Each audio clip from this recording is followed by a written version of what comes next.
So like over the shoulder, give the baby a burp so they don't puke all over you. So that is that.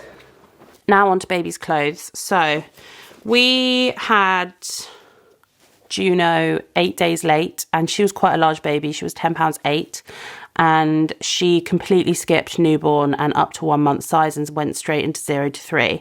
So I haven't bought anything new that is below 0 to 3 because she is likely to be the same-ish size.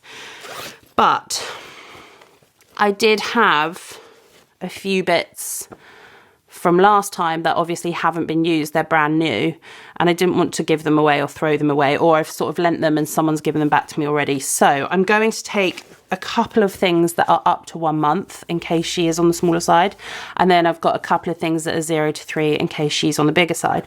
One thing that we found with Juno, actually, it wasn't her weight that made her big, it was her length. Like, her legs didn't fit in the up to 1 month or the newborn, they were just too long.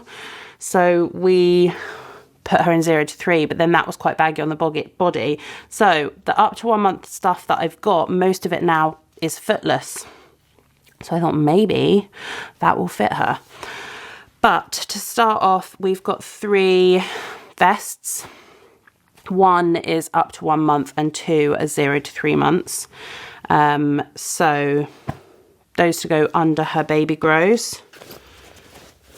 We've also got 2 sets of mittens for when we travel home in case it's cold. Sort of end of October, it might be quite chilly. Also helps if you haven't had chance to trim their nails yet, because when they're born they've got such long fingernails and they scratch their face loads, and it just makes me sad. So mittens and a little pair of socks just in case. And then this is something that my grandma knitted for the baby. It is a little cream cardigan that is a bit crushed because I've been keeping it scrunched up, and a gorgeous little hat. So that will keep her nice and warm in the hospital. I think they do recommend actually that they have a hat on after they've been born, but not all the time. I need to refresh my memory. And then we've just got lots of different baby grows. So yes, these M&S ones, they are all Junos, but these 2 I'm not sure that we used because they're up to 1 month and they didn't fit her. This one is 0 to 3. So I've got 2 up to 1 month, 1 0 to 3 M&S ones. And then we've got an up to 1 month H&M, which has got no feet, and a 0 to 3 Mamas and Papas. Mamas and Papas ones actually come up quite snug. You can see that is quite small. A lot of 0 to 3 stuff is quite a bit bigger than that. So it's kind of a good size if you have a baby that's on the larger side as a newborn, because they do fit it. Just weird that I found that. Yeah. So that's basically all the bits for her. I probably won't take a breast pump. No, I definitely won't take a breast pump. And if for some reason I was in hospital for long enough that I needed a breast pump, I think they've got them there, or Phil could bring one for me because we've got one. Let me just check the pockets of her bag to see that I've not missed anything. Oh yes, I have. So I'm also going to take one of these, which we didn't discover until Juno was a couple of weeks old. We were finding that she was really startling herself in the night when she was kind of moving, waking herself up. And this is just a really gorgeous swaddle that they can sleep with their arms up. And it just keeps them cozy and, you know, stops them startling. So we're going to take that so we can use that straight away, just so that she gets as much sleep as she can without waking herself up, scaring herself. But yeah, guys, I think that's kind of everything.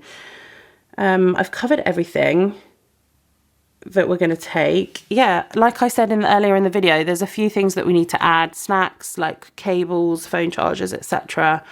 But other than that, that's kind of it. It's a bit of a stripped back version. Not too fussy, don't need loads. hopefully I won't regret that. But yeah, like I said, we live really close to the hospital, so anything I do forget or feel that I need, Phil can just bring it to me, or like someone can drop it off. It doesn't, yeah, no biggie. So yeah, I hope you've enjoyed this video, and I'll see you next week for my weekly upload. Lots of love. Bye.